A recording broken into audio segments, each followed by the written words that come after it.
I'm Irving, and I'm an Adamaniac. Last time, it appeared that the Penguin has not only gone straight, but he's gone into the crime-fighting business as a sort of rival to Batman. Batman and Robin can't believe any of it, so they're determined to catch him in the act of doing something, even if he's doing nothing. They stay in his face to the point where he couldn't really do anything if he wanted to. That tactic backfires when he catches them trying to substitute some fake jewels for real ones, and now they're on the run from the law.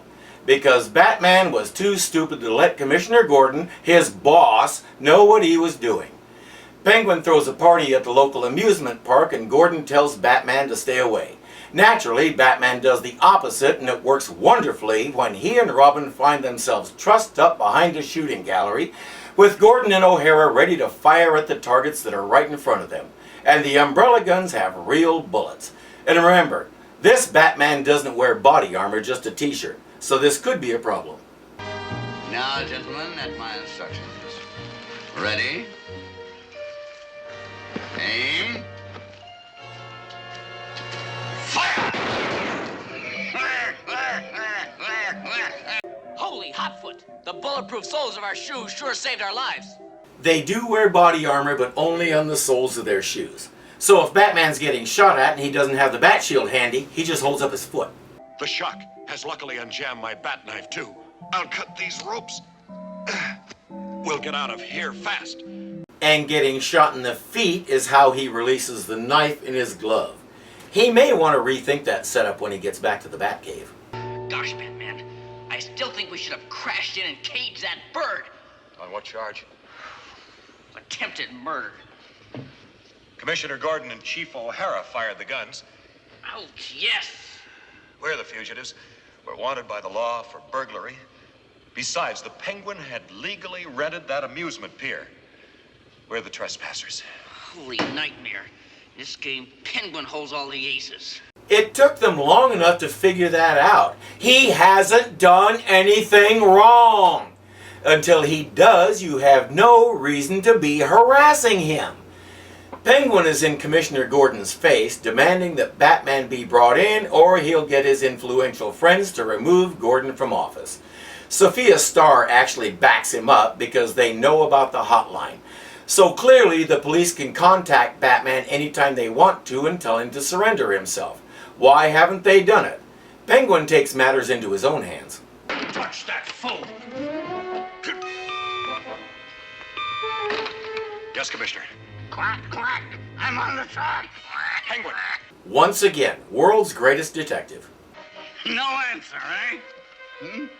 The heat is on, Batman. You'd better come in and give yourself up on that burglary charge. Instantly, do you understand? I'll see you, Penguin. I'll be at your protective agency office in 25 minutes. You can't begin to count the ways I'll make this worse. Did you hear that? He's on his way to attack me. I demand protection. The Penguin is within his rights, Chief O'Hara. Stake out the area. Arrest Batman. Batman and Robin head for Penguin's shop. Get on the mobile bat phone. Call Commissioner Gordon. Roger.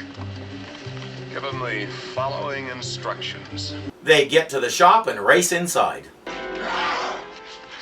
Well, the costume crooks, the dressed-up desperados. Your super brain power has driven us mad, Penguin. Something snapped. We don't care if we go up the river for 100 years. We're getting you first. Break my face. Self-defense. The dynamic duo has flipped their weights.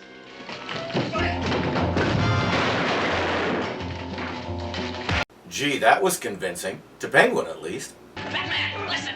It's the police. Let's get out of here.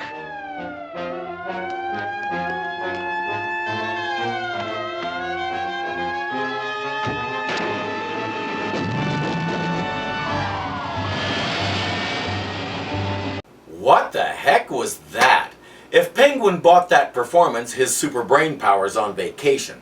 Now they can add assault and battery to the charges he has against them. I hope that's what Batman was going for. Police cars cut off every escape for the Batmobile. They take off on foot.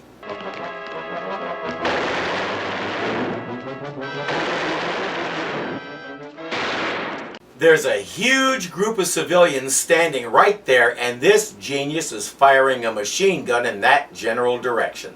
More to the point, the civilians are just standing there watching while the cops chase Batman and Robin all over the place, firing their guns willy-nilly with no regard for the safety of civilians, each other, or anybody else.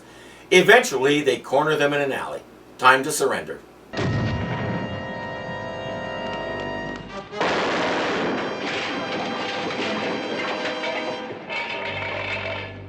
Or get shot in the back 100 times. What the what? Penguin and his men decide to take the Batmobile.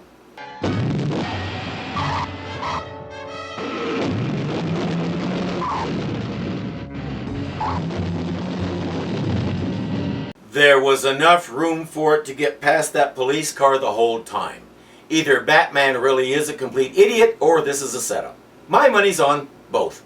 Don't feel too sad, boys. You had to do it. There's nothing so tragic as a good crime fighter turned bad. Ah yes, we've seen it so many times in this city. Gordon tells the press that the dynamic duo will be buried with full police honors despite the way they came to their end. Aunt Harriet is mourning them, but Alfred is inconsolable. As the press leaves Gordon's office, O'Hara comes in. For your signature, Commissioner. Oh? It's a requisition slip for the ammo we used getting Batman and Robin in the big gunfight. 297 rounds, including Tommy gun and pistol. Strange, isn't it? Isn't what strange? 297 rounds of blank ammunition. You know them blanks cost more than the real ones? What a surprise. I figured in the next episode Alfred would be Batman and Aunt Harriet would be Robin. Oh well. Oh, what a thrill, Pengy, darling, driving in your Birdmobile through Gotham City on an anti-crime patrol. How are they seeing that? Birdmobile? What nerve? By whatever name. That tiny TV transmitter we built in back of the fuel gauge is functioning perfectly. Based on that angle, that means his fuel gauge is mounted about 2 feet outside the passenger door. Either that or Sophia's holding it on a selfie stick. They watch him foil another holdup, and nobody notices that all these things are being done by the same two guys who are wearing shirts that say Dove and Eagle Eye. Everyone in Gotham City is an idiot. At least Batman seems to have finally learned one useful word. Bird. Patience, Robin. Our seeming demise is our trump card. Just as soon as the Penguin reveals his plot. And I know it has something to do with Sophia Starr. Sweet Sophia. Darling Pengy, It's called getting some action, among other things. But considering how this Batman is around women, it's not surprising that he doesn't know that. Actually, Penguin is apparently going to marry her. His henchmen are checking the wedding gifts.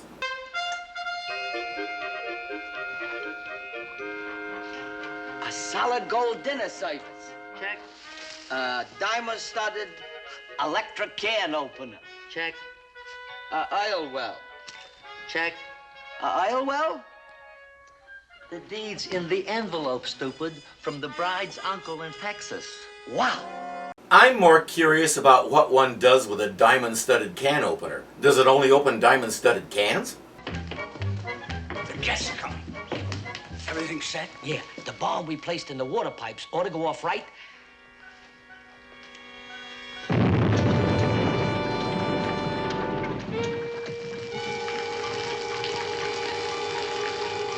They have water buckets and umbrellas for everyone, so when the guests arrive, they start handing them out.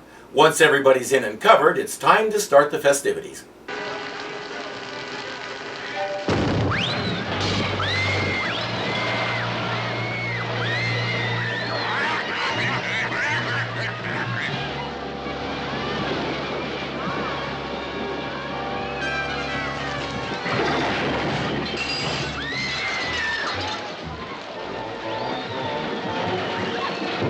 Gordon notices that the gifts are gone and Penguin gasses him and O'Hara.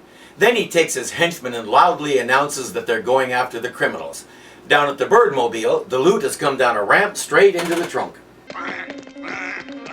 Ah, what a haul! What a criminal cornucopia! Penguin, you're a genius! Of course I'm a genius! It's too bad that our two costume clowns aren't here to see my triumph. They couldn't close the trunk. I hope that one box doesn't fall out. Into our birdmobile. We'll fly like the wind to our secret, impregnable hideaway.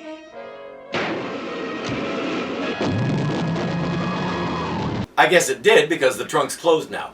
Oops. And bird am I, a fortune in wedding gifts, and still a bachelor. The fuel gauge has now moved to somewhere out on the hood. Our heroes are watching on a small screen mounted on their latest gadget, the Bat Cycle. What a dastardly, twisted plot. That penguin's some foul bird. Not only robbing his own wedding, but leaving that trusting girl at the altar.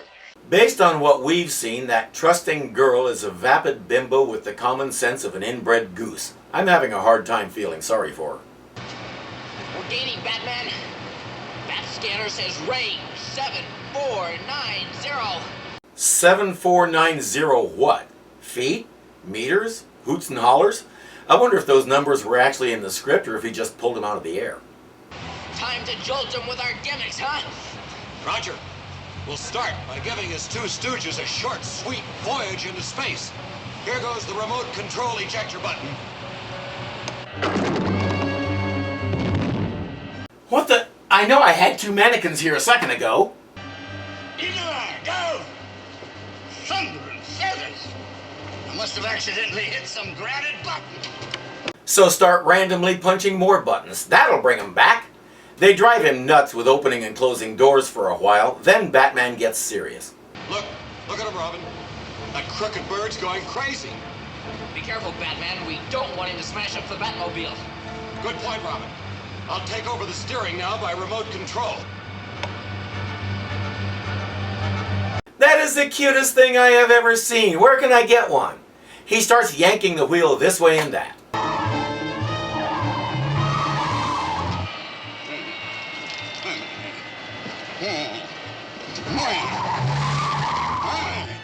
Except according to the backdrop, the car isn't turning or swerving at all. Straight as the proverbial arrow. I love this show.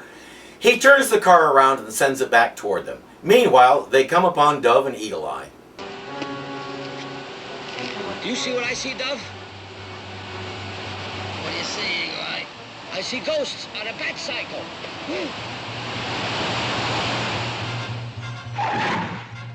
Ghosts, huh? He actually heard them? Is that Robin or Daredevil? I don't think you crooks have the right spirit. The Batmobile arrives just as they finish with those two guys.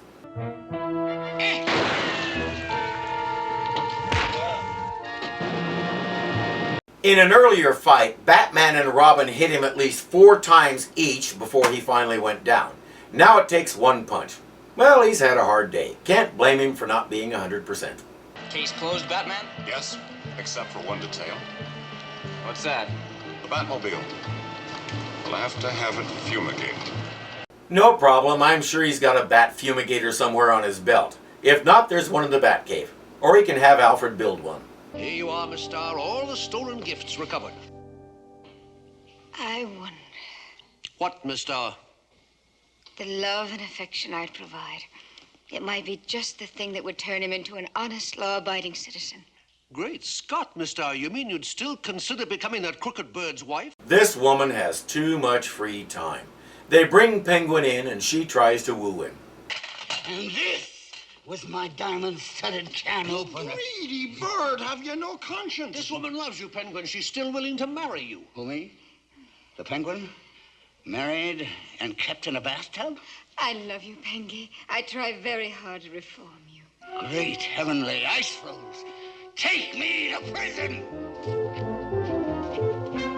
Burgess Meredith is great as always. I didn't know anything about Kathleen Crowley, who played Sophia, and when I looked her up on IMDb, it appears that she's had some pretty serious and well-known roles. She must have had fun doing this over-the-top idle rich girl who lives in a world of her own, where anything she wants to happen will likely happen. I also discovered that she's in her 90s and still going. She and Betty White should get together. I find myself wondering if continuity things like the car trunk are deliberate, just to prove we're not remotely taking this seriously. I don't know and I don't care. I love it all. Robin's cheesy lines, Aunt Harriet's cluelessness, Gordon and O'Hara collectively trying to figure out which end of a gun the bullet comes out of, it all comes together in a way that's just fun. I think that's why this show has endured for so long and why so many lines have become such a standard part of the American language.